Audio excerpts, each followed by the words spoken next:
The world's richest countries just gathered in the Canadian Rockies, and it's anything but a cozy retreat.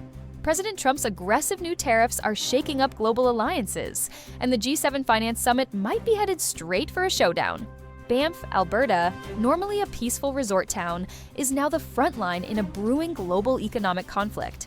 Finance ministers from the G7 nations are meeting, but instead of united plans and photo ops, they're facing tense talks and rising tempers. Why? Because Trump's sweeping tariffs have rattled even America's closest allies. Canada, the host country, is still grappling with a 25% duty on key exports like automobiles. Meanwhile, France, Germany, and Italy, all part of the EU, are staring down blanket 10% tariffs on everything they ship to the US. This is the first major G7 appearance for US Treasury Secretary Scott Bessent.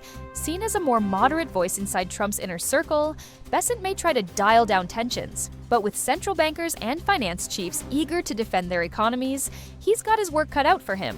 The Canadian finance minister didn't mince words, reaffirming support for a free, fair, and rules-based trading system.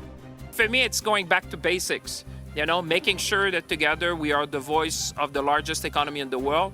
And I think to deliver for the citizens that we represent, our mission is really about restoring stability and growth. Behind the closed doors, the talk is all about tariffs and the tumbling US dollar. Since Trump's announcement, the dollar has dipped and Treasury yields jumped, signaling that foreign investors might be losing faith in US stability. Meanwhile, everyday Americans are already feeling the pinch. With higher duties on imports, prices on store shelves could climb fast and steep. It's not just about trade. The G7 ministers are also expected to weigh fresh sanctions on Russia's oil industry.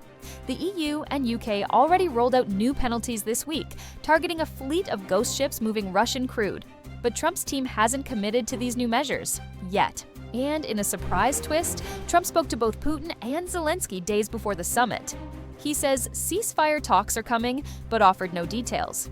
I think something's going to happen. It's a got very big egos involved, I tell you. Big egos involved, but I think something's going to happen. I think it would be great to have it at the Vatican. Maybe it would have some extra significance. And I saw that it was discussed yesterday, so I thought, and people told me that they'd be honored to do it. I would imagine they would be. So no, I think it would be maybe helpful. Ukraine's finance minister is attending the summit too, despite the country not being a G7 member. That's how critical these discussions have become.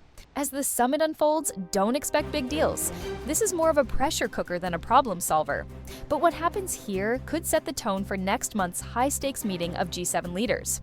With trade wars heating up, allies uneasy, and the world economy in flux, this summit could be the first real test of how far Trump's second-term agenda is willing to go, and how much the world is willing to take.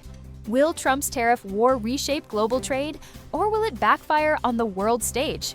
Let us know what you think in the comments, and don't forget to like, subscribe, and hit that bell for more breaking analysis. If you want to support the channel and get something useful in return, check out the affiliate links in the description. Every click helps us keep bringing you stories that matter.